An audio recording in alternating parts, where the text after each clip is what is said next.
The laughter started the moment 70-year-old Layla Thompson drove the $75 tractor into the rain. Now sit with that for a moment. Clay County Fair was packed with polished diesel monsters worth more than most houses in Millhaven, Iowa. And right between them rolled a faded 1949 Minneapolis Moline, coughing blue smoke into the wet morning air while mud rattled against its rusted fenders. Dwayne Mercer laughed so hard he grabbed the announcer's microphone. "That thing belongs in a scrapyard," he said. "Not on a pulling track." Half the crowd pulled out phones. But Layla never looked at any of them. She simply rested one weathered hand on the cracked steering wheel and stared down the muddy track like she already knew something the rest of the county didn't. If you've ever watched people mock quiet experience right before it proved them wrong, stay with me. Let me tell you about Layla Thompson before the county fair crowd turned her into a joke. Because people in Clay County, Iowa like to pretend the story started with that $75 tractor. It didn't. The story really started 43 years earlier inside a drafty machine barn behind a small farmhouse outside Millhaven, where Layla first learned how to listen to an engine before she ever learned how to drive one. Walter Thompson used to say engines talked, not with noise, not with smoke, but with rhythm. A good motor tells you what hurts if you're patient enough to hear it. He would tell her while winter wind shook the tin walls of the barn. Now pause there for a moment, because that sentence mattered far more than anybody realized at the time. Walter Thompson was not a rich farmer. He never owned the biggest operation in the county. Never had shiny combines lined up outside his shed. Never borrowed money just to impress neighbors at the diner. And for that reason, men like Dwayne Mercer always looked down on him. Dwayne owned Mercer Equipment and supplied the largest tractor dealership in 3 counties. Bright green machines, massive diesel engines, financing plans longer than some marriages. To Dwayne Mercer, old equipment was weakness. To Walter Thompson, old equipment was memory. That difference separated the two men for decades. Layla understood that long before Walter died. By the time she turned 67, the farm looked tired in the way old American farms sometimes do when the people holding them together grow older than the buildings themselves. The white paint on the porch had peeled down to gray wood. The barn roof sagged slightly toward the north side. Fence posts leaned after too many Iowa winters. One section of pasture no longer grew evenly because Layla didn't have the money to reseed it. And taxes never stopped coming. Neither did bills. Neither did loneliness. Walter had died 3 years earlier, during the harvest season. Not dramatically. No movie scene, no final speech. Just one sharp pain in his chest while replacing a hydraulic hose inside the barn. By the time the ambulance reached Mason City, he was gone. And something changed in Layla after that. Not weakness, not bitterness. Something quieter. She stopped attending church dinners. Stopped sitting with people at the diner. Stopped explaining herself to neighbors who treated old age like a disease. But she never stopped walking through Walter's barn at night. Sometimes she would stand beside the workbench for nearly an hour, with one hand resting on the scarred wood surface where Walter used to rebuild carburetors under yellow light. The tools stayed exactly where he left them. Every wrench, every socket, every oil stain. Sit with that for a moment, because people who have never built a life with someone do not understand how loud silence becomes after they're gone. The county assumed Layla would eventually sell the farm. Most widows did. That's what people said anyway. Dwayne Mercer certainly believed it. Twice a year, sometimes more, his black dealership truck would pull slowly into Layla's gravel driveway.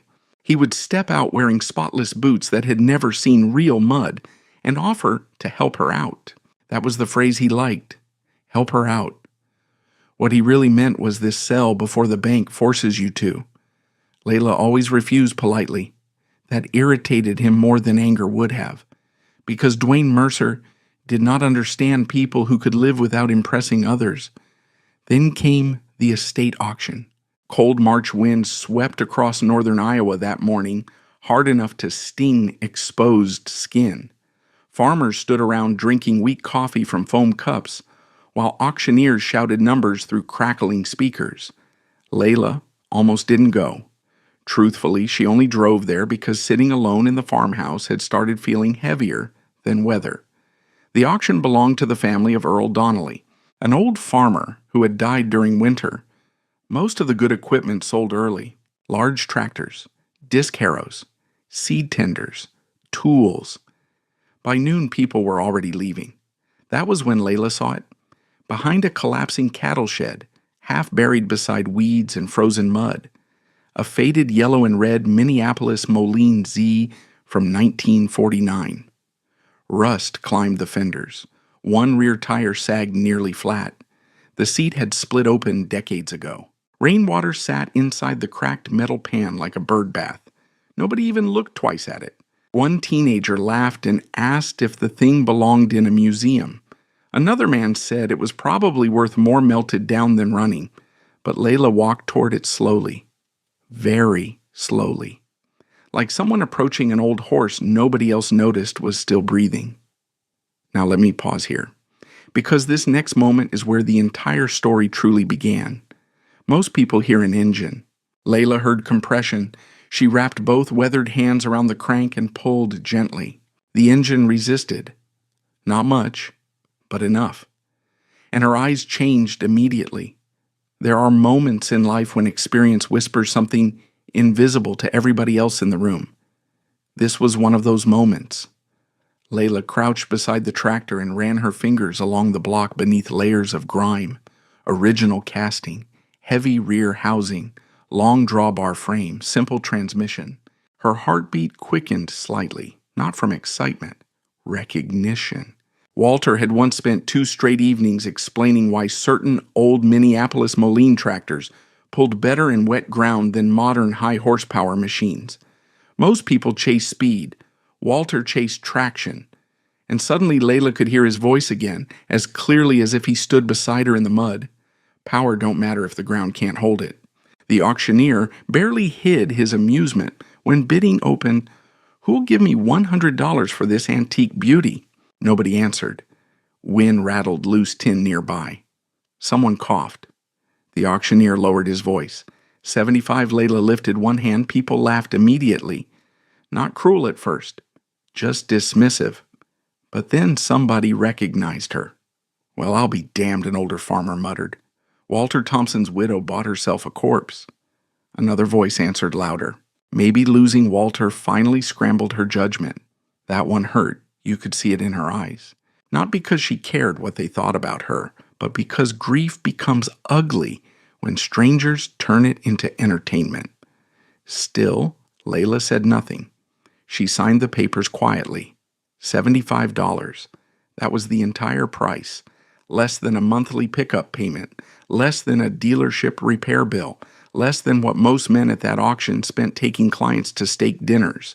And yet something inside Layla felt alive for the first time in years. Not happiness exactly. Purpose. There's a difference.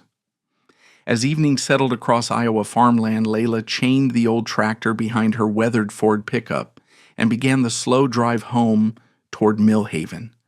The tractor bounced behind her through puddles and gravel, rattling loud enough to turn heads along the highway. People stared. Some laughed.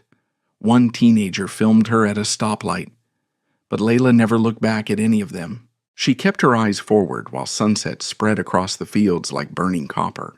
And behind her, covered in rust and rainwater and 40 years of neglect, that old Minneapolis Moline rolled steadily toward the Thompson farm, toward the barn, toward the story nobody in Clay County was ready for yet. The first thing Dwayne Mercer noticed was the smoke. Not thick smoke, not dangerous smoke. Just the thin blue haze drifting out of Layla Thompson's pickup exhaust as she pulled into Mercer equipment 3 mornings later with the old Minneapolis Moline rattling behind her trailer. And the moment he saw that tractor, Dwayne smiled the way certain men smile when life hands them someone weaker to embarrass. Now let me tell you something about men like Dwayne Mercer. They are rarely the loudest men in a room when they are uncertain. But when they believe they are safe from humiliation, they become performers. Mercer Equipment sat just outside Millhaven, beside Highway 18, enormous green tractors, lined up in perfect rows across wet gravel lots, like military equipment prepared for inspection. Bright banners snapped in the March wind above polished machinery worth more than entire farms 50 years earlier. Everything there looked expensive, clean, modern. That mattered deeply to Dwayne. Because selling machinery was never really his business. Selling status was. Layla parked near the service entrance while several mechanics smoked beside an oil drum behind the building. Conversation stopped immediately. One younger mechanic actually laughed out loud. "Well, I'll be damned," he said. "That thing still exists." Another walked around the trailer slowly. "You tow it here?" he asked, "or drag it out of a river?" The men laughed. Layla ignored them and stepped carefully down from the truck. Her denim jacket still smelled faintly like penetrating oil from 2 straight nights spent working in Walter's barn. Gray hair escaped beneath her old cap in loose strands, blown by cold Iowa wind. She carried a folded sheet of paper in one hand, a parts list. Nothing more, but people often underestimate the dignity of simple purpose. Inside the dealership showroom, polished floors reflected fluorescent lighting across brand new tractors with touchscreen displays and leather seats. A television mounted near the coffee station played promotional footage of giant combines harvesting perfect golden fields under cinematic sunsets. Everything about the place announced success. Layla walked through it quietly like someone entering a church that no longer believed in the same God she did. Dwayne Mercer spotted her immediately from his office. He leaned back slowly in his chair before stepping onto the showroom floor, wearing pressed jeans, spotless boots, and the expression of a man preparing entertainment for an audience. Well, now he called loudly enough for customers nearby to hear. "If it isn't Layla Thompson." A few people turned. Dwayne glanced toward the window where the old Minneapolis Moline sat on the trailer outside. "I heard rumors," he continued, grinning. "Didn't realize they were true." Layla handed him the folded paper. "I need ignition wire carburetor seals, sediment bowl gasket, and a fan belt, if you can still get one." Dwayne unfolded the list slowly. Then he laughed, not because the request was funny, because humiliation in public becomes a kind of sport for people who mistake cruelty for confidence. "You're serious?" he asked. Layla met his eyes calmly. "Yes." Dwayne held up the paper for others to see. "She's rebuilding that old scrapyard special." A couple customers chuckled. One older farmer shook his head sympathetically, the way people sometimes do when they think grief has finally broken somebody's judgment. Dwayne walked toward the showroom window and pointed outside. "Layla, that tractor's older than half the county cemetery." More laughter, but Layla remained perfectly still. And that unsettled him slightly, because humiliation only works when the target agrees to feel small. Now pause there for a moment. That is an important truth most people never learn. Dwayne stepped closer and lowered his voice just enough to sound falsely concerned. "You ought to sell that farm while you still can," he said. "Walter was too stubborn to modernize. Don't make the same mistake." That landed harder than the jokes. Walter's name always did. Layla's fingers tightened slightly around the edge of the counter. Not anger. Pain. "There's a difference." Dwayne saw it and pushed further. "Truth is," he said louder again, "that tractor probably isn't worth the battery sitting inside one of mine." The mechanics behind the service desk laughed openly now. One slapped the counter. Another muttered, $75 well wasted. Layla could have left right then. Most people would have, but she stayed. Because something changes inside a person after enough years of surviving hardship. Embarrassment loses power over you, especially when you've buried the only person whose opinion truly mattered. "I still need the parts," she said calmly. That answer irritated Dwayne far more than tears would have. Before he could reply, another voice came from behind the service area. "We might still have some." Everyone turned. The young mechanic stepping forward was tall, lean, maybe 26, with grease already worked permanently into the lines of his hands despite his age. Noah Bennett. Dwayne's expression tightened immediately. Noah walked toward Layla carefully. I remember Walter ordering parts for a Minneapolis years ago, he said. There's old inventory in the back warehouse. Dwayne scoffed. That junk should have been scrapped years ago. Noah ignored him, and that told Layla something important immediately. Walter had once said you could measure a man's character by watching what happened when stronger men tried embarrassing someone weaker. Noah led Layla through a side door into the older warehouse section behind the dealership. Dust floated through pale light from dirty windows overhead. Shelves sagged beneath forgotten boxes, obsolete manuals, rusted pulleys, faded packaging from companies long gone. And suddenly Layla relaxed slightly, because this room understood something the showroom did not. Useful things do not become worthless just because the world gets impatient. Noah searched carefully through shelves while Layla examined old inventory tags. You really fixing that tractor? He asked eventually. Yes. Noah glanced at her sideways. Most people would part it out. Layla smiled faintly for the first time all morning. Most people don't listen closely enough.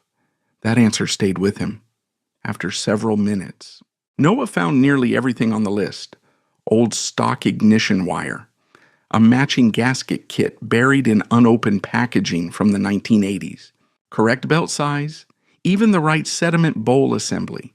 You know, Noah said while stacking boxes carefully, Walter taught me how to gap spark plugs when I was 12. Layla looked up. He did? Noah nodded. My dad couldn't afford dealership labor back then. Walter fixed our baler anyway. A quiet silence settled between them. Not awkward, respectful. Then Noah said something that explained more than he realized. Most mechanics here just replace parts till something works, he admitted. Walter actually understood machines. Layla looked toward the bright showroom visible through the warehouse doorway. No, she said softly. Walter understood people. Machines were easier. That line sat heavily in the air, because it was true, very true.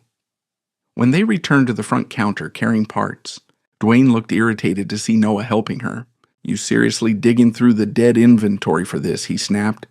Noah shrugged. She's paying customer. Dwayne laughed bitterly. For what museum restoration?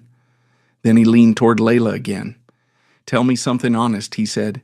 You really think that old tractor's gonna run again? Now let me pause here, because the next answer revealed exactly who Layla Thompson truly was. She didn't brag, didn't threaten, didn't deliver some dramatic speech. She simply looked out the window toward the faded Minneapolis sitting quietly on the trailer. Then she said, she doesn't need to impress anybody. She just needs traction. Dwayne smirked, not understanding the sentence at all. But Noah did, at least partly. And as Layla paid for the parts and walked back toward the door, Noah watched her differently than before. Not as a grieving widow clinging to scrap metal, not as an old woman trapped in the past, but as someone carrying knowledge most of the county had forgotten how to recognize. Outside, cold wind whipped across the lot, while Layla loaded the boxes into her pickup. The old tractor rattled softly behind her trailer chains. Rust, mud, cracked paint. Nearly everyone who saw it believed they understood its value instantly. That was their mistake.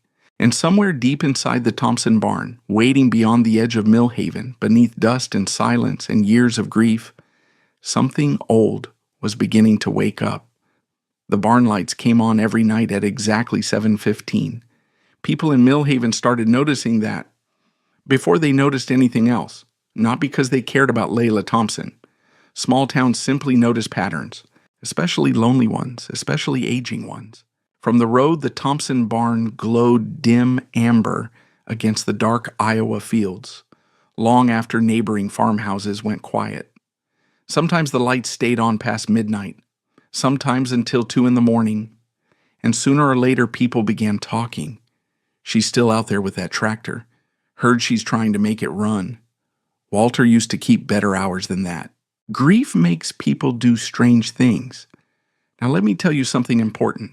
Most communities do not openly hate quiet people. What they do is something colder. They slowly decide those people no longer matter.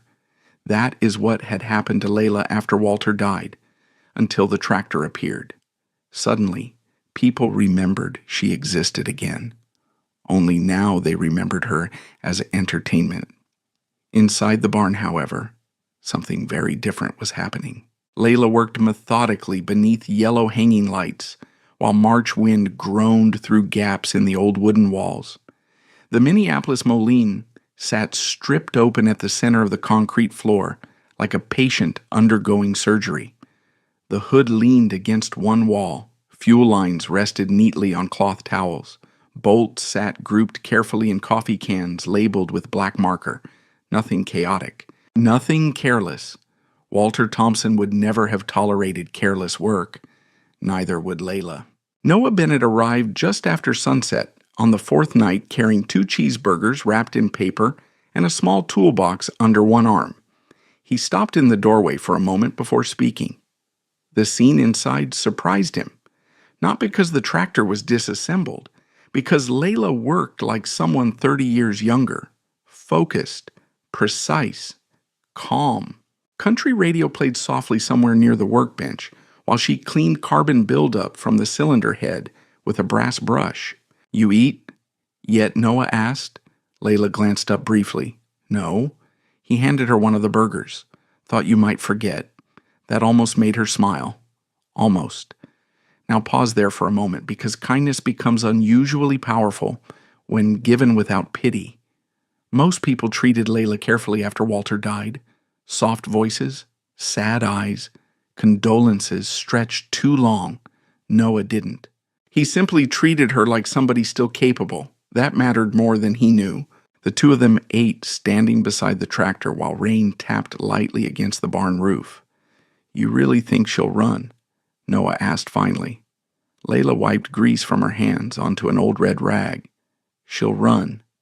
No hesitation, no hopeful uncertainty, just confidence. Noah studied the engine block. "I still don't understand why this particular tractor matters." Layla looked at the rear tires. "That's because you're looking at horsepower." Then she walked toward the back axle housing and tapped the heavy cast iron with her knuckles. "Walter always said pulling starts back here." Noah listened carefully. And over the next several nights, Layla Thompson taught him more practical engineering than he had learned during 3 years working at Mercer Equipment.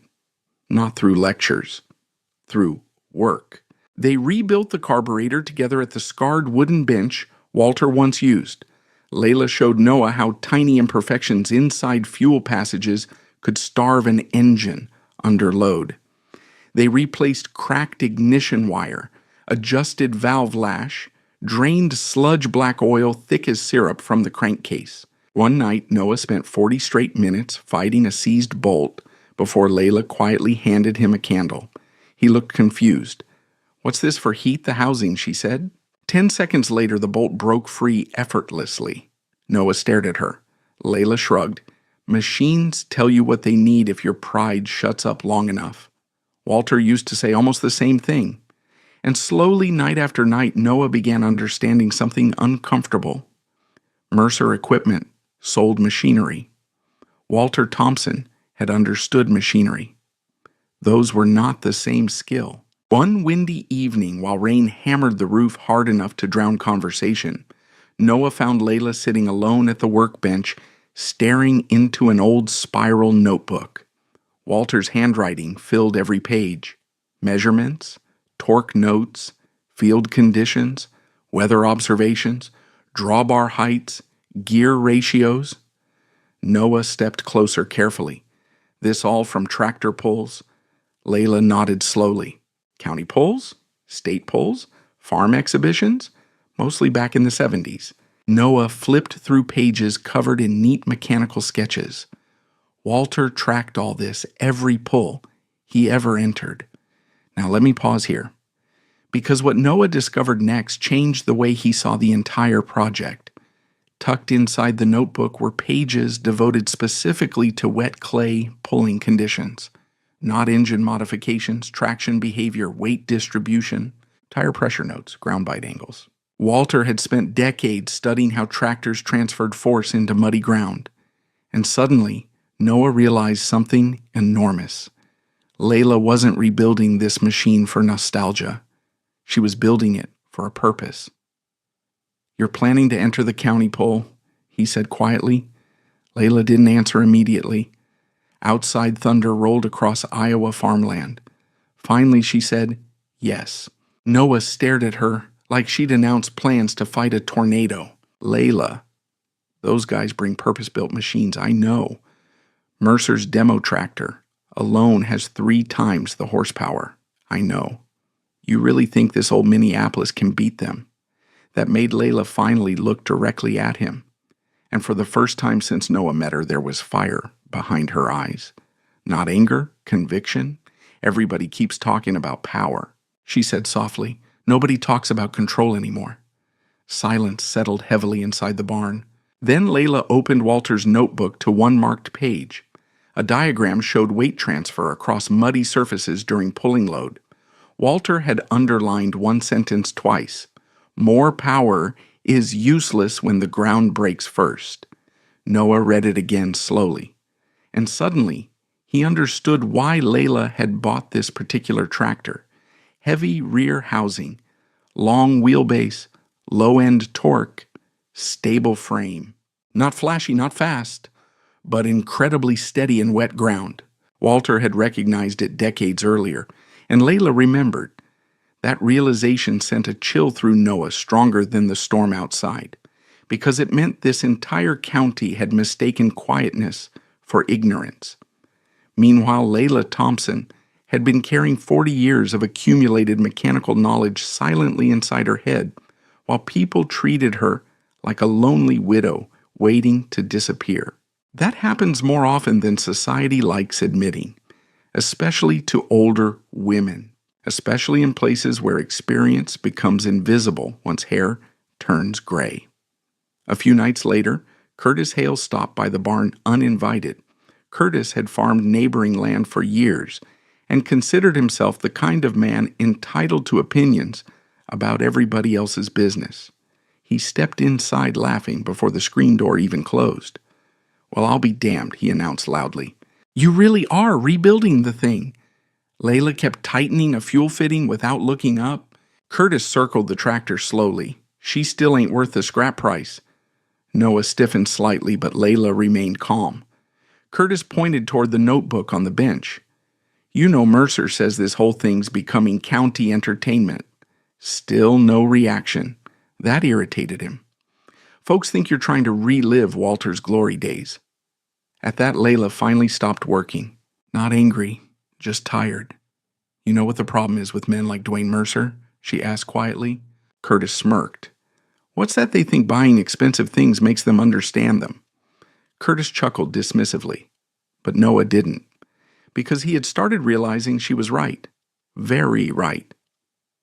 After Curtis left, silence returned to the barn, except for wind and the ticking sound of cooling metal. Layla walked slowly to the tractor and rested one hand against the faded hood. Then she said something so quietly Noah almost missed it. People laughed at Walter, too. Noah looked over. Layla stared at the machine while memories moved behind her eyes. They laughed because he fixed things instead of replacing them? She continued. They laughed because he believed old equipment still mattered.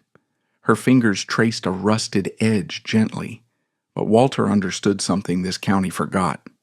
She looked toward Noah. A machine that survives 40 years already proves something. That line stayed with him long after midnight. And then finally, after nearly 2 weeks of work, Layla climbed into the cracked seat and pressed the starter. The engine turned once, twice. A cloud of smoke burst from the exhaust. Then the old Minneapolis Moline came alive beneath the barn lights, with a deep, steady rumble that seemed to shake dust loose from the rafters themselves. Not loud, not flashy, just strong. Layla closed her eyes briefly when she heard it, because for one impossible second in that yellow-lit barn, it sounded like Walter had come home. By the second week of April, half of Clay County had heard about Layla Thompson's tractor. By the third week, people had started making jokes about it at breakfast tables. And by the fourth week, Dwayne Mercer decided it was time to turn the whole thing into public entertainment. Now, let me tell you something about small-town diners in rural America. They are not restaurants. They are courtrooms. Reputation gets built there, destroyed there, measured there. And on Thursday mornings, Harper's Diner became the unofficial headquarters of every farmer mechanic salesman and gossip within 30 miles of Millhaven. The coffee was burnt. The pancakes were too big. The opinions were even bigger. That morning, rain clouds hung low over Clay County, while muddy pickups filled the gravel parking lot outside Harper's. Men in seed caps crowded booths drinking coffee before spring planting season fully began. Layla usually avoided the place now. Too many eyes. Too many pity-filled conversations. But she needed hydraulic fluid and groceries from town, and Harper's happened to sit across from the feed store, so she went in. And the moment she opened the diner door, conversation shifted. Not stopped. Shifted, like wind changing direction before a storm. Dwayne Mercer sat near the front window, surrounded by 3 local farmers and a regional sales rep from Des Moines. He spotted Layla immediately and leaned back slowly with the smile of a man who believed the room already belonged to him. Well, now he called loudly. Here comes Clay County's newest tractor engineer. A few people chuckled. Layla kept walking toward the counter. Martha Harper behind the register gave Layla a sympathetic look while pouring coffee into a mug. Morning, Layla, morning. But Dwayne wasn't finished.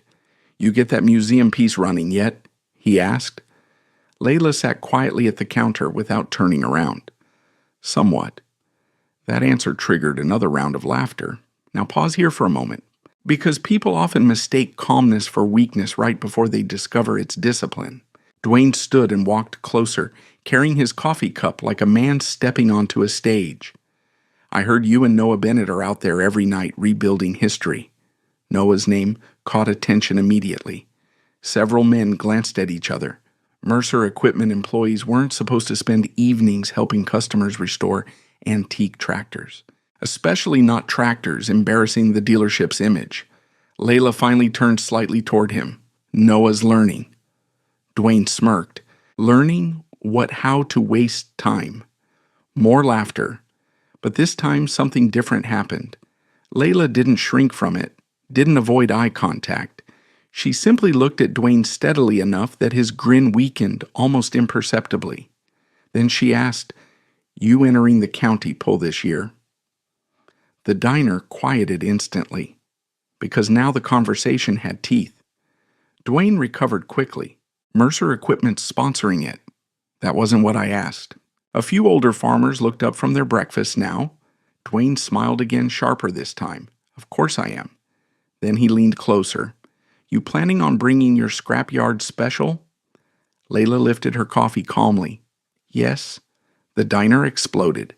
One man nearly spit coffee laughing. Another slapped the table hard enough to rattle silverware. Even Martha Harper shook her head slowly like she couldn't decide whether Layla was brave or heartbroken. Dwayne laughed hardest of all, not loud and sudden, slow and cruel. Oh, Layla, he said, you can't be serious. She said nothing, and somehow that made it worse for him, because confident people expect arguments. Silence unsettles them. Dwayne turned toward the room theatrically. Folks, he announced, Layla Thompson believes a $75 Minneapolis Moline can outpull modern equipment. The room roared again. Now let me pause here, because this next moment mattered more than anybody realized. One of the older farmers near the back finally spoke up through the laughter. Walter used to know his pulling tractors. The room quieted slightly, not fully, but enough. Dwayne rolled his eyes. Walter also thought carburetors were superior to fuel injection. That ain't the same thing, the farmer muttered. But Dwayne ignored him. He stepped closer to Layla again. Tell you what, he said loudly. If that old tractor of yours pulls farther than 20 feet, I'll hang a sign in front of Mercer Equipment that says I was wrong. Several men laughed again. Someone yelled, make it 30 feet. Another voice added, "Hell, give her 50." Dwayne grinned broadly, feeding off the crowd now. "No," he said dramatically, "20's enough. We should keep expectations realistic." More laughter. And still Layla never raised her voice, never insulted him back. She simply set her coffee cup down carefully. Then she asked one question. "You really think shiny paint pulls sleds?" That line landed harder than people expected. You could feel it. Because deep down, every farmer in that diner understood something. Salesmen never liked hearing machines don't care how expensive they are.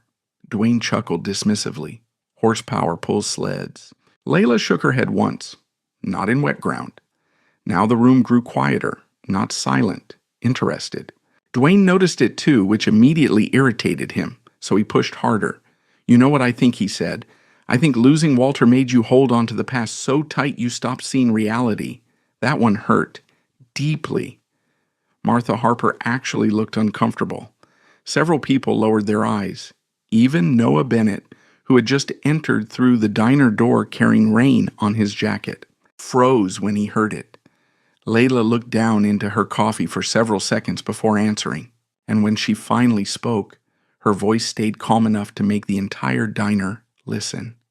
"The world throws away good things too fast now," she said softly. Nobody laughed. Not immediately. Layla continued.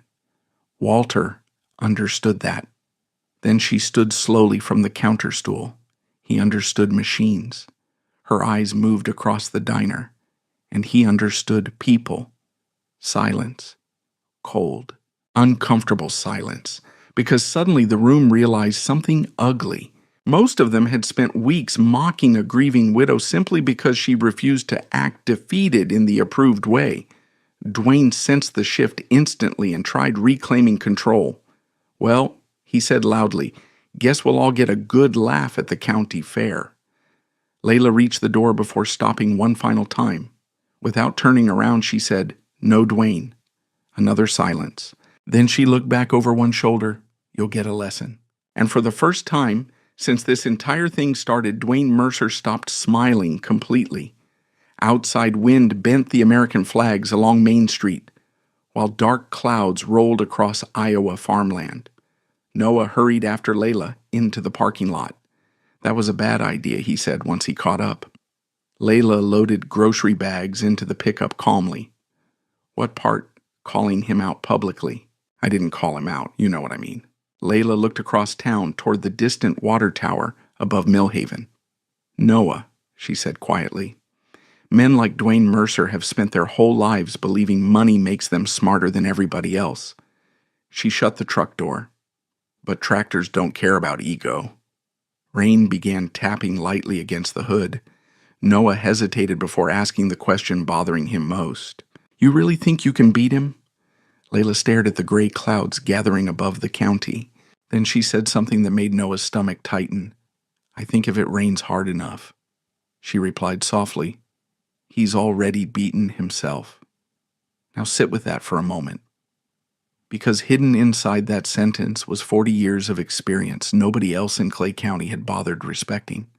And somewhere far beyond the diner windows and dealership lots and muddy county roads, spring rain kept falling steadily onto the pulling track waiting at the fairgrounds. The same rain most competitors feared. The same rain Layla Thompson had quietly been preparing for all along. The rain started 3 nights before the county fair. Not gentle spring rain, not the kind farmers welcome. This was cold, heavy Iowa rain, driven sideways by April wind, hard enough to rattle windows and flood low ditches along every gravel road in Clay County. And while most competitors cursed the weather, Layla Thompson stood inside the barn, listening to it like music. Now let me pause here, because that difference mattered more than horsepower ever would. The county pull track sat on packed clay near the fairgrounds west of Millhaven. Under dry conditions, the surface favored aggressive engines and high wheel speed. But wet clay changed everything. Wet clay punished impatience. It punished oversized tires. It punished men who believed brute force could overpower physics. Walter Thompson had understood that 40 years earlier. Layla still remembered. Outside the barn, rain hammered the roof so hard conversation sometimes disappeared beneath the noise. Water streamed down the windows in crooked silver lines, while muddy puddles spread across the yard beneath the security light. Inside, the old Minneapolis Moline sat glowing under warm yellow bulbs with its hood removed again. Noah Bennett leaned over the rear wheel, adjusting air pressure with a gauge, while Layla studied Walter's notebook spread open across the workbench. Page after page contained handwritten notes from county pulls dating back decades, track conditions, moisture levels, gear choices, weight placement. One page from 1981 had coffee stains across the corner and a sentence underlined 3 separate times: when the track gets heavy, slow down the tire before you add more power. Noah wiped grease from his hands. You really think the fair committee's going to run the pull in this mess? Layla didn't look up. They'll run it. How do you know County Fair loses too much money if they cancel Saturday? Noah considered that. She was probably right. Layla turned another page in the notebook. Walter had drawn small diagrams explaining weight transfer through muddy surfaces during sled resistance. Arrows and measurements filled the margins in neat mechanic's handwriting. Noah stared at the notes. This stuff's almost engineering. Layla smiled faintly. It is engineering. Then she tapped one of the pages. Difference is Walter learned it with dirt instead of college tuition. That line stayed in Noah's mind because he had spent years around salesmen pretending machinery knowledge came from brochures and financing packages. Walter Thompson had earned his knowledge inch by inch in mud, and now Layla carried it forward. The rain intensified overnight. By morning, half the county roads around Millhaven looked like shallow rivers. Tractor tires sank deep into softened ground. Pickup trucks sprayed mud across fences and drainage culverts. Mercer Equipment's social media page posted photographs of their massive demo-pulling tractor arriving at the fairgrounds under a covered trailer, bright green paint, chrome exhaust, huge radial tires. The caption read, "Ready to dominate Clay County Pull Day." Noah showed Layla the post that evening. She barely glanced at it. "Pretty machine," she said calmly. "That thing's got over 900 horsepower." Layla closed Walter's notebook. And Noah laughed softly. "You really don't care, do you?" Layla looked toward the old Minneapolis. "Noah," she said, "people who understand machinery don't worship horsepower." Now let me tell you something important. Modern America became obsessed with bigger numbers somewhere along the way. More horsepower, more acreage, more screens, more debt disguised as success. Walter Thompson spent most of his life quietly resisting that way of thinking. Layla understood why, now more than ever. That evening, they rolled heavy cast iron wheel weights across the barn floor toward the Minneapolis. Noah grunted while lifting one side. "These things weigh a ton." "Close enough," Layla muttered. They mounted the weights carefully along the rear axle while rain continued pounding outside. Then Layla did something Noah didn't expect. She removed weight from the front. "You're making it lighter. I'm changing transfer." Noah frowned. Layla walked toward the workbench and sketched quickly on scrap cardboard. When the sled bites, she explained the tractor wants to shift weight backward. She drew arrows beneath the rear tires. If the balance is wrong, the nose lifts too fast, and you lose steering control. If the rear's too light, you spin. Noah studied the drawing. "You want the machine to settle into the track." Layla nodded once. "Exactly." Then she pointed toward the rain outside. "And wet clay punishes wheel spin faster than dry ground." The realization hit Noah slowly. Dwayne Mercer's machine relied on aggressive power delivery. The Minneapolis relied on controlled traction. Those were two entirely different philosophies. One sold better in advertisements, the other won ugly conditions. Around 9 that night, Curtis Hale stopped by again carrying 2 coffees from town. This time, he didn't laugh when he walked into the barn. That changed, surprised Layla more than she admitted. Curtis stared at the tractor for several long seconds. "You actually got the old girl looking decent." Layla kept tightening bolts. She doesn't need decent. Curtis smirked slightly. Heard Mercer's bringing extra ballast weights. That so claims he's going to set a county distance record. Noah rolled his eyes. Curtis looked toward the rain.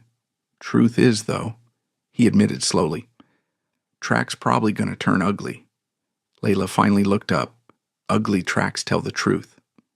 Curtis frowned slightly. What's that mean? Layla tightened the final bolt on the drawbar assembly. Dry tracks let horsepower hide bad judgment. Silence settled briefly. Then Curtis surprised both of them. You really think you can beat him? No mockery. A genuine question. Layla wiped her hands carefully before answering. I think Dwayne Mercer spent too many years buying machines, she said softly. Walter spent his life studying them. Curtis nodded slowly. And for the first time since this entire story began, someone besides Noah seemed to understand there might actually be substance beneath the old woman's confidence. After Curtis left, Noah stayed unusually quiet. Finally, he asked, Why didn't you ever tell people you understood pulling tractors this well? Layla laughed softly at that, not bitterly, tiredly, because nobody asks old women what they know. Now sit with that for a moment, because that sentence explained far more than tractors. The rain continued into Friday night. County fair organizers debated delaying the event, but by midnight they confirmed the schedule would continue. Dwayne Mercer reportedly celebrated the decision publicly at Harper's Diner. Most people assume powerful tractors would simply overpower the mud. Layla knew better. Late Friday evening, she and Noah made their final adjustments inside the barn. Tire pressure, governor response, hitch height, throttle linkage. Every detail mattered. Finally, Layla opened Walter's notebook one last time near the back pages. Several loose papers slid free. One contained a rough hand-drawn diagram labeled simply wet clay transfer, never force the track. Below it, Walter had written, Let the sled come to you. Noah stared at the page. What does that even mean? Layla looked toward the Minneapolis quietly idling under the lights. It means panic loses pulls. Then she climbed slowly into the cracked seat. The old tractor rumbled steadily beneath her, while rain battered the roof overhead. Not flashy, not loud, confident, Layla eased the throttle gently forward. The rear tires rotated slowly across the concrete floor with heavy, deliberate movement. No sudden spin, no violent roar, just controlled force. Noah watched carefully, and suddenly he understood why Walter Thompson's notes mattered so much. Modern pulling tractors attacked the track. This machine worked with it. That difference was invisible to almost everybody in Clay County, but not for much longer. Layla shut the tractor down near midnight. Silence filled the barn except for rainwater dripping from gutters outside. She rested one hand on the steering wheel for several long seconds. Then she whispered something so softly Noah barely heard it. Tomorrow, she said quietly, they're finally gonna listen. By 7:30 Saturday morning, the Clay County Fairgrounds looked like a battlefield made of mud. Cold rain drifted sideways across the pulling arena, while pickup trucks packed every inch of the parking field. Boots sank deep near the concession stands. Children ran beneath umbrellas. Steam rose from coffee cups clutched in weathered hands, and across the fairgrounds beneath loudspeakers crackling with country music and sponsorship announcements. The pulling track stretched dark and heavy beneath the rain. Now let me tell you something about rural crowds. They can smell embarrassment coming before it arrives. And most people at the county fair that morning believed Layla Thompson was about to provide the best entertainment of the entire weekend. The Mercer equipment trailer arrived first, naturally. Dwayne Mercer never entered a public event quietly if he could help it. The massive pulling tractor rolled down chrome ramps gleaming beneath wet floodlights despite the weather. Bright green paint reflected across puddles while the huge engine growled low and aggressive enough to turn heads all across the grounds. People gathered immediately. Phones came out, kids pointed, men nodded approvingly. because modern America still mistakes size for superiority almost automatically. Dwayne climbed down beside the machine, wearing a black rain jacket embroidered with the Mercer Equipment logo across the chest. Two employees followed behind him, carrying ballast plates, while another wiped rainwater from the tractor's hood every few minutes like museum staff protecting artwork. The announcer's voice boomed through the speakers. "Ladies and gentlemen, Mercer Equipment has officially arrived for the Clay County Pull." Applause spread through the crowd. Dwayne soaked it in like sunlight. That mattered to him more than winning ever did. Now pause here for a moment, because men obsessed with appearing powerful usually become fragile the moment public admiration disappears. About 40 minutes later, Layla Thompson arrived, and the entire atmosphere changed instantly. Her old Ford pickup rattled slowly through the muddy access road, pulling the faded Minneapolis Moline behind it. Rain streaked down the tractor's cracked yellow paint, while the old trailer bounced through potholes deep enough to swallow boots. No music announced her arrival. No employees followed carrying equipment. No polished banners snapped overhead.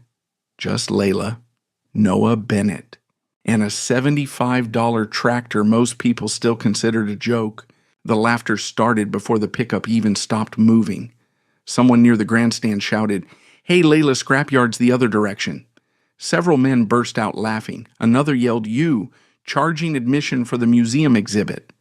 Phones immediately lifted again. People loved recording humiliation, especially safe humiliation, because public mockery becomes easier when the target appears too weak to fight back. Noah looked furious almost instantly.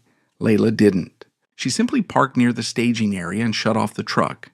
Rain tapped steadily against the windshield while the crowd continued staring. "You okay?" Noah asked quietly. Layla nodded once. "They're nervous." Noah blinked. "Nervous. They're laughing at us."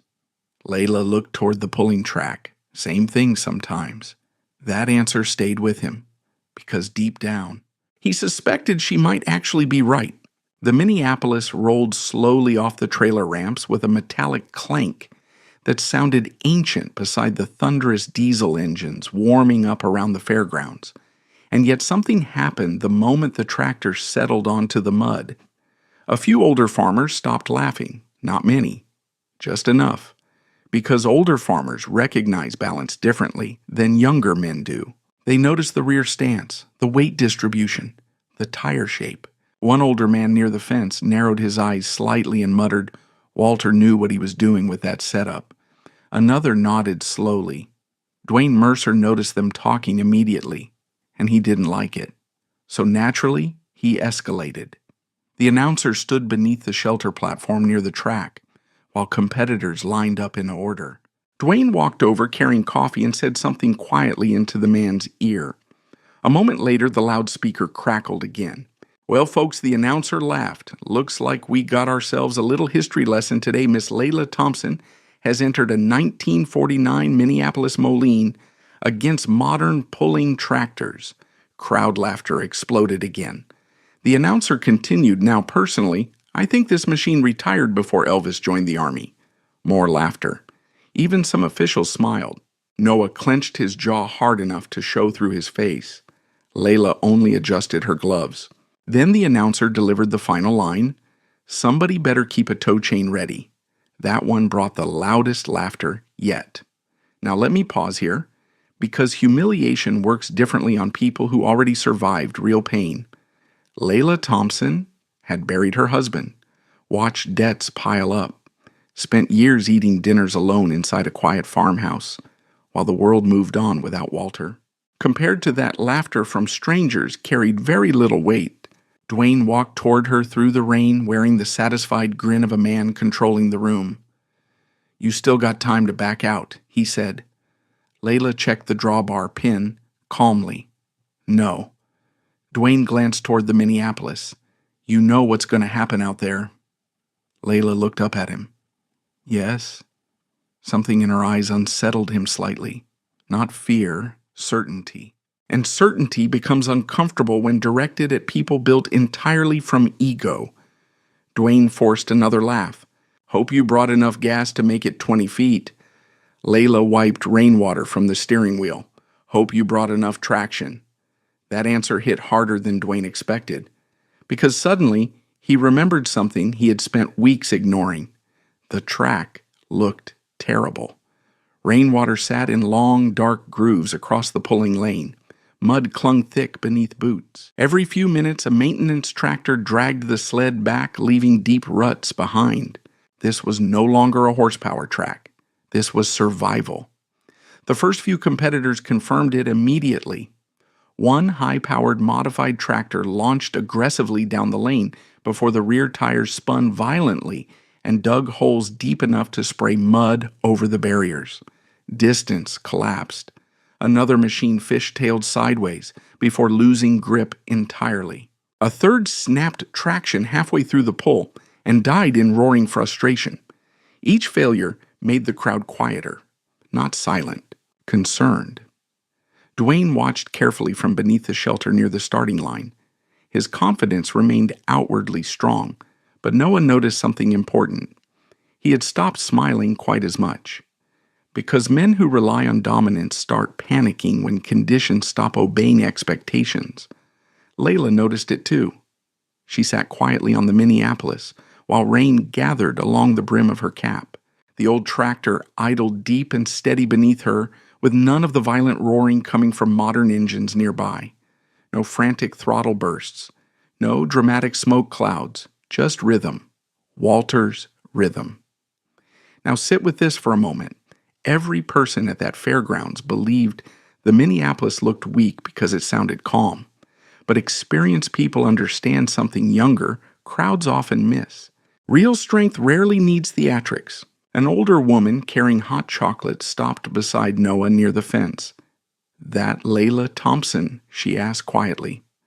Noah nodded. The woman watched Layla for several seconds. "My husband used to talk about Walter's tractors," she said softly. "Said they always hooked better in mud than anybody else." Noah looked toward the pulling lane again. Maybe Walter Thompson had not been forgotten quite as completely as Clay County pretended. The rain intensified briefly around 10:30. Dark clouds rolled low over the fairgrounds while workers spread fresh clay along the starting area. The sled operator announced increased resistance settings due to the heavier track. That mattered enormously. Layla knew it instantly.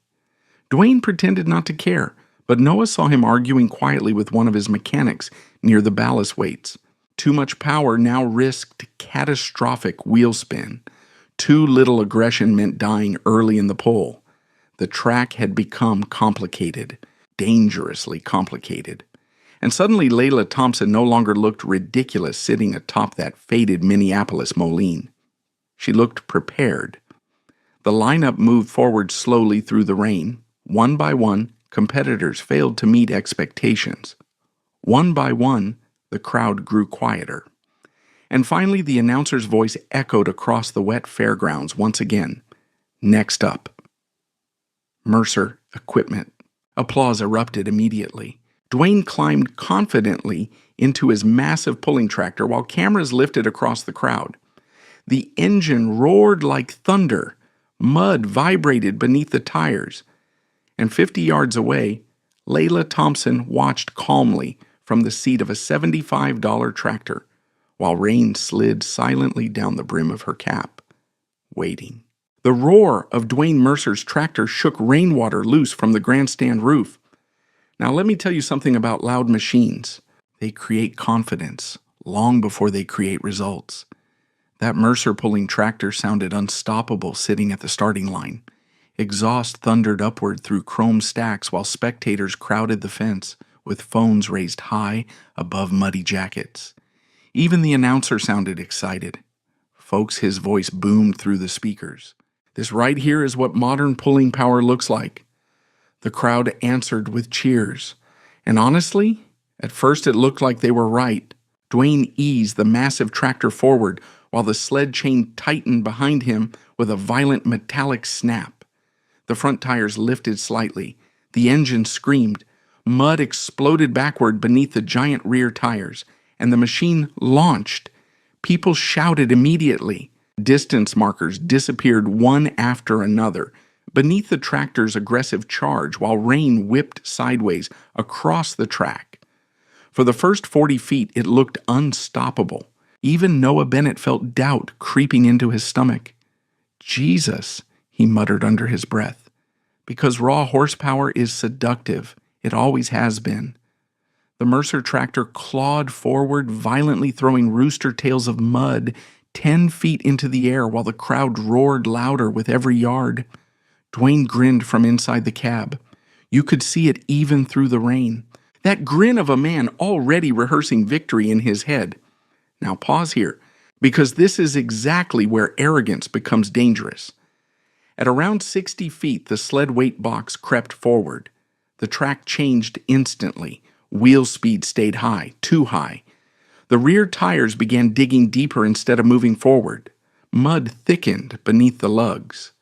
The tractor fishtailed slightly. Dwayne hit the throttle harder. Huge mistake. The crowd still cheered at first because most spectators didn't understand what they were watching yet. But Layla did. The moment the rear tires started biting unevenly, she quietly shook her head once. Noah looked toward her. What? He's panicking. The Mercer tractor screamed louder. Mud flew harder, but the machine had stopped working with the track. Now it was fighting it. And wet clay always wins that fight eventually. Another 10 feet. The tires spun faster. Forward motion slowed. The front end bounced violently once, then the tractor buried itself almost instantly.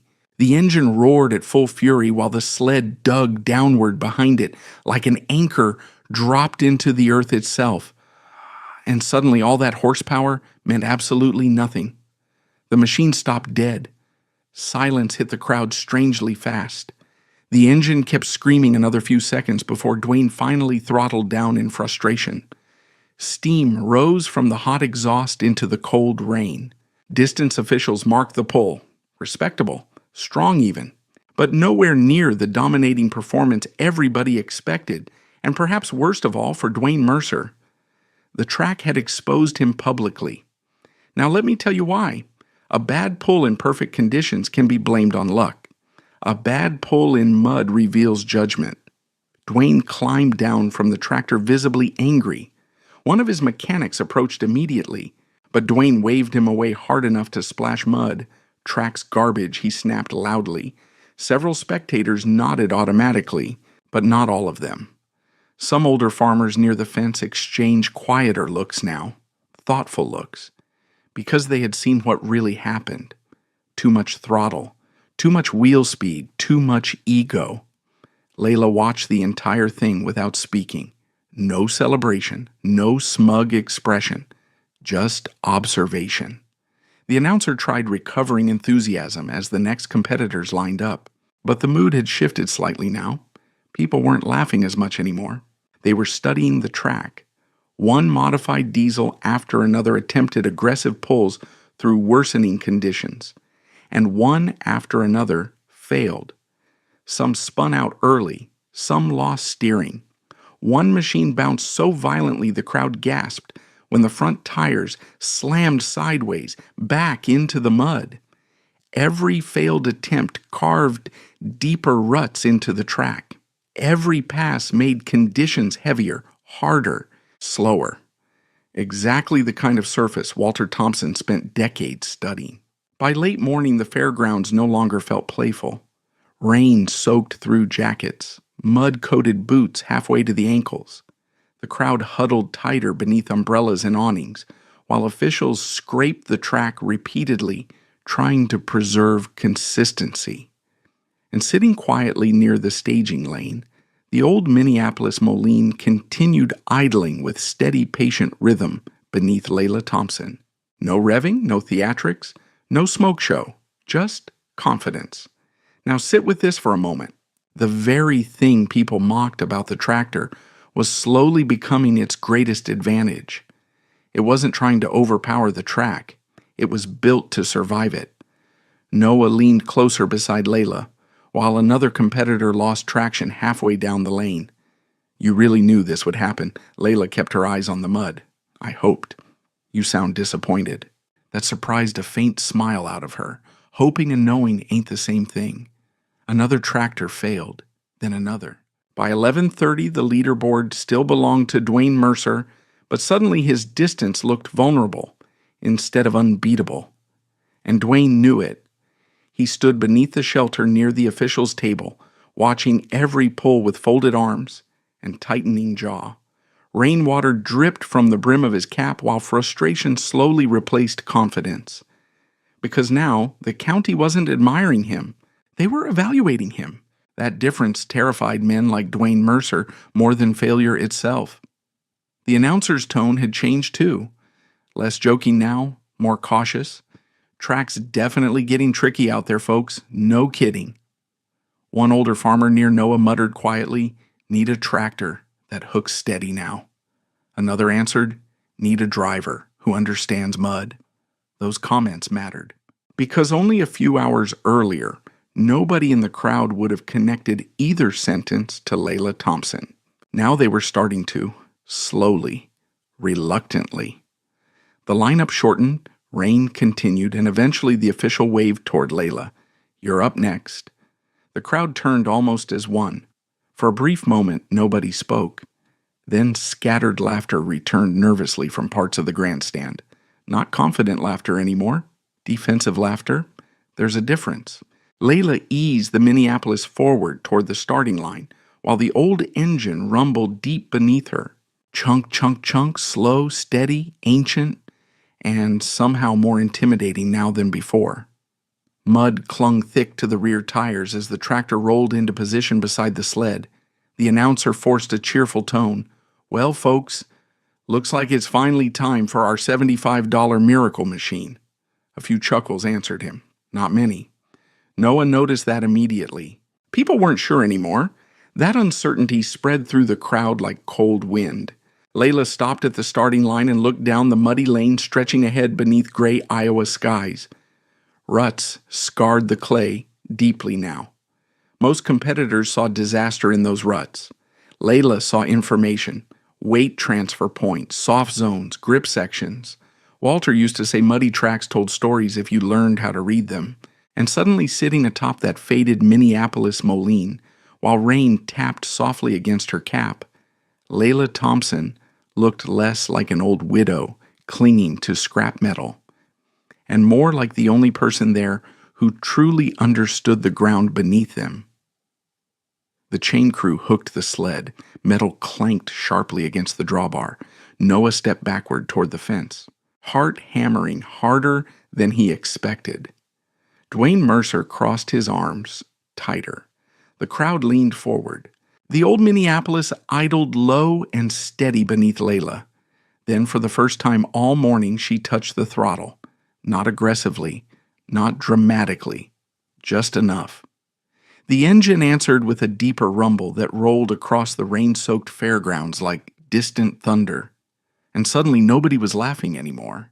The old Minneapolis Moline moved forward so slowly that several people in the grandstand laughed again out of pure nervous habit.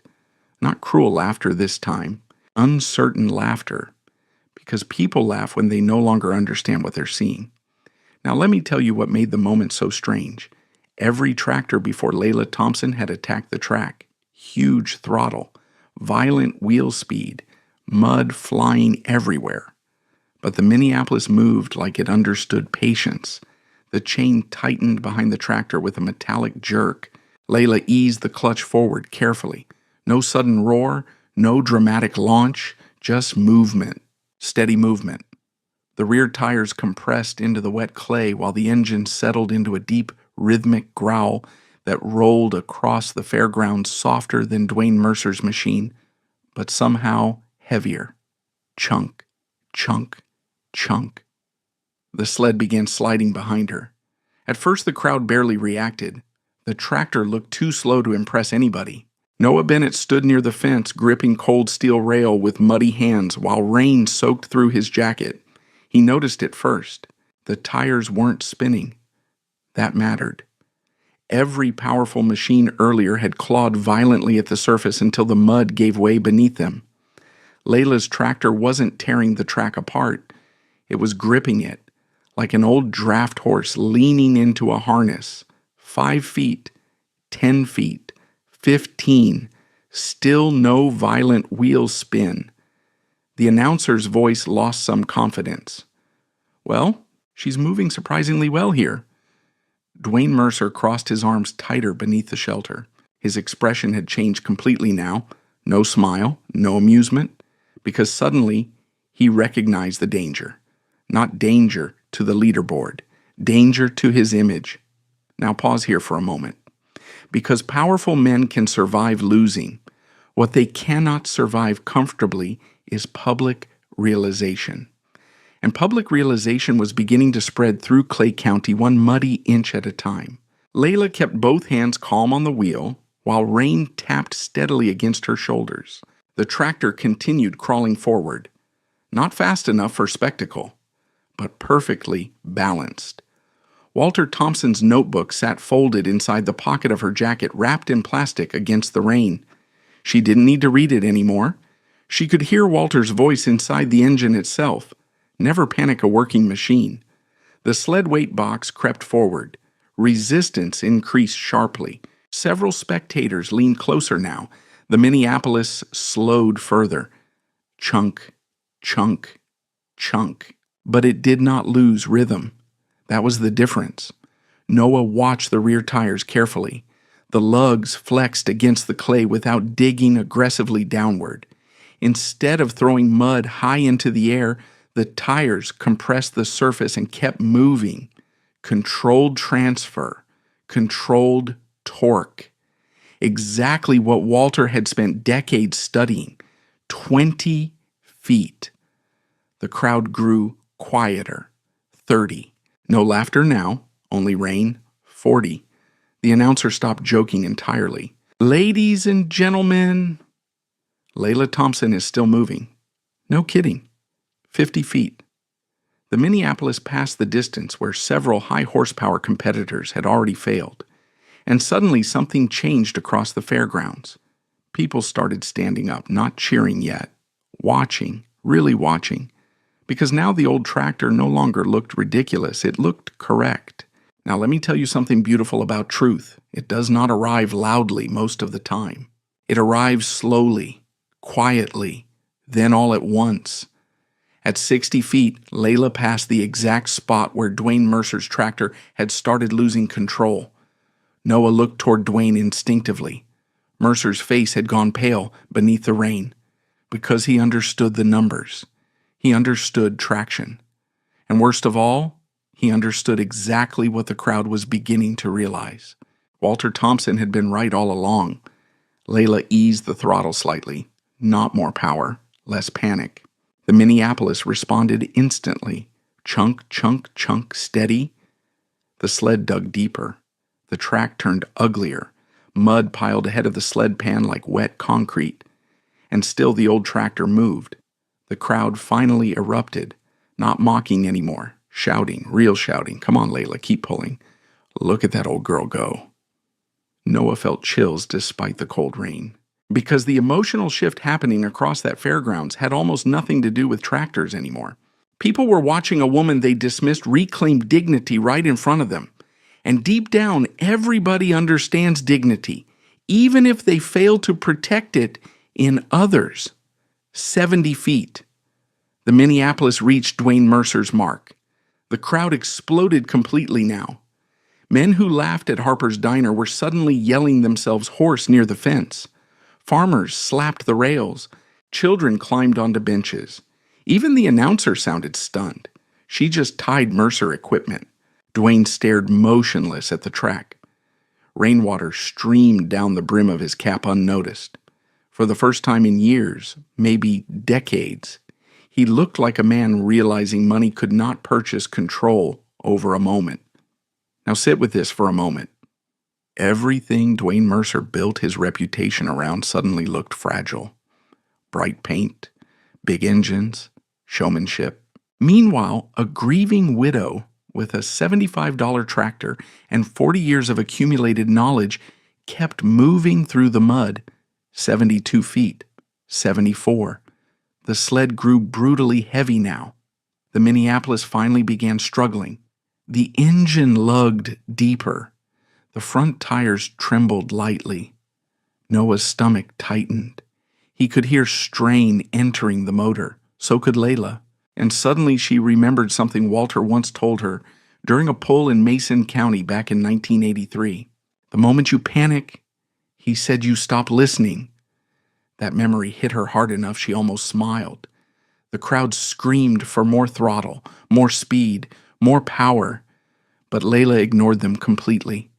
Instead, she listened to the engine, carefully, patiently. The Minneapolis was telling her exactly how much strength remained. No more, no less. She eased the throttle only slightly. The rear tires compressed deeper. The sled groaned behind her, and inch by inch, the tractor kept moving. The sound across the fairgrounds changed then, not cheering, astonishment, because everyone watching realized they were seeing something modern machinery almost never demonstrates anymore: mechanical harmony. Machine, ground, driver, all working together instead of fighting each other. 80 feet. Dwayne Mercer's distance disappeared behind her completely. The crowd erupted so violently the announcer's voice vanished beneath it. Noah slammed both hands against the fence rail, shouting like a teenager. Even older farmers near the grandstand were grinning openly now. One man removed his hat slowly and shook his head in disbelief. "Well, I'll be damned," he whispered. The Minneapolis jerked hard once. The sled bit deep. Layla felt the engine begin reaching its limit. This was it. Final resistance. Final weight transfer. Everything Walter ever taught her came down to this moment. Do not force the track. Let the sled come to you. She loosened her grip slightly instead of tightening it. Breathed once. Listened. The tractor dug in. Chunk, chunk, chunk. One final surge. 3 more feet, then 2, then 1. And finally the Minneapolis stopped. Not violently, not spinning wildly, just finished. Like an old workhorse deciding it had given every honest ounce left inside itself. Silence hung across the fairgrounds for one strange second before officials confirmed the distance. Then, the announcer nearly shouted into the microphone, "New leading distance."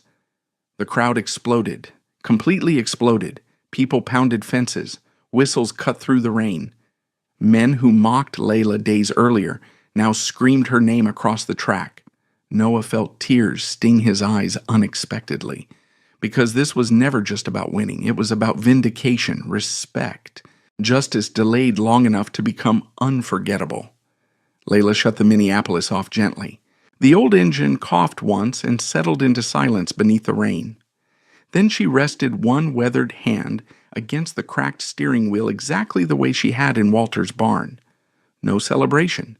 No dramatic fist raised in victory. She simply leaned forward and patted the faded hood softly. "Good girl," she whispered. Not many people heard it, but Noah did, and somehow that quiet moment carried more power than all the roaring engines that came before it. Across the track, Dwayne Mercer stood motionless in the rain while the crowd celebrated a $75 tractor that had just humiliated the most expensive machine in Clay County. And for the first time all morning, nobody was laughing at Layla Thompson anymore. For 3 straight days after the county poll, nobody in Clay County talked about anything else. Not planting season, not cattle prices, not the rain. Only Layla Thompson, only the $75 Minneapolis Moline, and only the moment Dwayne Mercer's smile disappeared in front of half the county. Now let me tell you something about public humiliation. When ordinary people suffer it, the world usually moves on quickly. But when proud men suffer it publicly after mocking someone weaker, people remember every detail forever. By Monday morning, videos from the poll had spread across Facebook pages all over northern Iowa. One clip showing Layla's old tractor crawling past Mercer's distance marker reached nearly 30,000 views by lunchtime. Comments poured in beneath it. Old school still matters. Walter Thompson knew his stuff. That lady embarrassed every salesman in Iowa. But the clip people replayed most wasn't the winning pull itself. It was Dwayne Mercer standing silently in the rain afterward while the crowd cheered for Layla behind him. Because people recognize the exact second arrogance collapses. And deep down, most people enjoy watching it happen. Harper's Diner stayed packed all week. This time, though, the conversation sounded different. The laughter was gone, replaced by something more uncomfortable: respect. Several older farmers began sharing old stories about Walter Thompson that younger people in Millhaven had never heard before. How Walter once outpulled modified tractors using a machine half the size. How he rebuilt transmissions other mechanics claimed were destroyed. How he refused to push farmers into debt buying equipment they didn't need. One man even admitted quietly over coffee, "Truth is, Mercer's been selling horsepower to people who needed traction." That sentence traveled around the diner faster than gossip usually did, because now the county finally had proof, and proof changes stories permanently.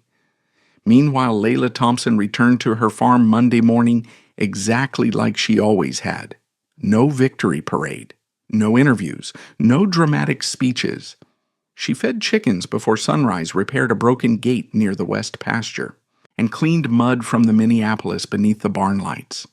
That confused people. They expected triumph to make her loud. Instead, victory simply made her peaceful. Now pause there for a moment, because people who truly understand themselves rarely need revenge performances after winning. The win itself is enough. Noah Bennett arrived at the barn around noon carrying sandwiches and a folded newspaper tucked beneath one arm. Layla looked up from cleaning the rear axle housing. "You bringing bad news or food?" "Both, maybe." He handed her the newspaper. Front page of the county section showed a photograph of Layla atop the Minneapolis, with rain streaking across her jacket, while the headline read, "Old Tractor Stuns Clay County Fair." Layla sighed softly. "I look tired." "You looked legendary." That earned a small laugh from her. Noah leaned against the workbench and watched her continue cleaning mud carefully from the wheels. "You know Mercer's furious." Layla shrugged. "Probably. He's saying the track conditions were unfair." "They were." Noah frowned. "That don't bother you." Layla finally looked up. "Noah, bad conditions reveal things. Good conditions hide." That line settled heavily inside the barn, because it applied to far more than tractors. Outside rainwater dripped slowly from the gutters while spring sunlight finally broke through clouds over Iowa farmland. The county fair committee officially confirmed Layla's pole distance Tuesday morning. First place. No disputes, no technical violations, no excuses left, which created one enormous problem for Dwayne Mercer: the sign. Now let me tell you why that mattered so much. At Harper's Diner, in front of half the county, Dwayne publicly promised he would hang a sign reading, "I was wrong. If Layla's tractor pulled farther than 20 feet, she beat him by more than 10. And small towns never forget public promises, especially humiliating ones. By Wednesday afternoon, people had already started driving slowly past Mercer equipment looking for the sign. It wasn't there. By Thursday morning, jokes spread across Millhaven. Maybe Mercer can't afford paint. He financing the sign over 84 months. Even people who normally stayed neutral started enjoying the situation, because arrogance creates very little sympathy when it finally suffers consequences. Then Thursday evening, something unexpected happened. Noah walked into the barn looking stunned. He did it. Layla looked up from the workbench. Did what? The sign. 20 minutes later, they drove into town, and there, hanging crookedly beneath the Mercer Equipment entrance banner, stood a plain white sign with black block letters, "I was wrong." Cars slowed along the highway just to stare at it. Some people took photographs. Others simply smiled while driving past. Dwayne Mercer stood near the showroom entrance looking like a man swallowing broken glass. Layla parked quietly across the road for several seconds without speaking. "You gonna say something to him?" Noah asked. Layla studied the sign thoughtfully. Then she surprised him completely. "No, that's it. That's enough. Now sit with that for a moment, because mercy after victory confuses people almost as much as wisdom before it. Layla had no interest humiliating Dwayne further. The county already handled that for her. Instead, she returned to the farm. And that is where the real ending of this story actually begins. About 2 weeks later, Noah Bennett quit Mercer Equipment. Dwayne reportedly called him an idiot. Maybe he was, at least financially, because Noah walked away from a stable paycheck to help Layla convert Walter Thompson's old barn into something new. Or maybe something old. Depends how you look at it. They called it Thompson Repair Barn. Not a dealership, not a showroom, a workshop. Farmers started bringing old equipment nobody else wanted to repair. A farmall with transmission trouble. A John Deere from the 60s. A hay baler everybody claimed was finished. Layla and Noah fixed them carefully beneath the same yellow lights where Walter once worked nights. And slowly something remarkable happened. Young people started showing up too. Teenagers mostly. Kids who liked engines but couldn't afford fancy technical schools. Layla taught them how to listen before replacing parts, how to understand balance, traction, mechanical honesty. Walter's notebook stayed open constantly on the workbench. Not treated like a relic, used exactly how he would have wanted. And the Minneapolis Moline. They left much of the rust untouched on purpose. No glossy restoration, no unnecessary chrome.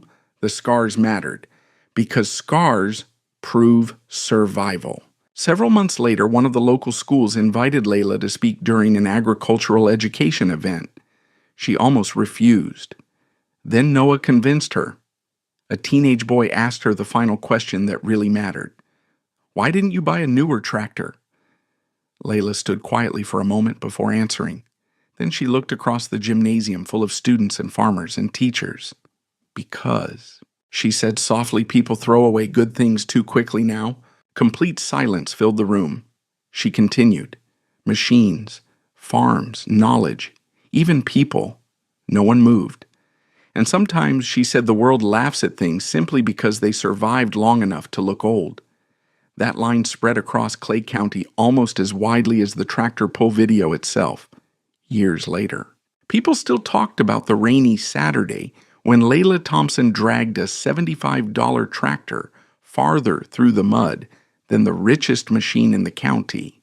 But the older farmers, they usually told the story differently. They didn't say Layla shocked everyone. They said Walter Thompson's lessons finally got heard.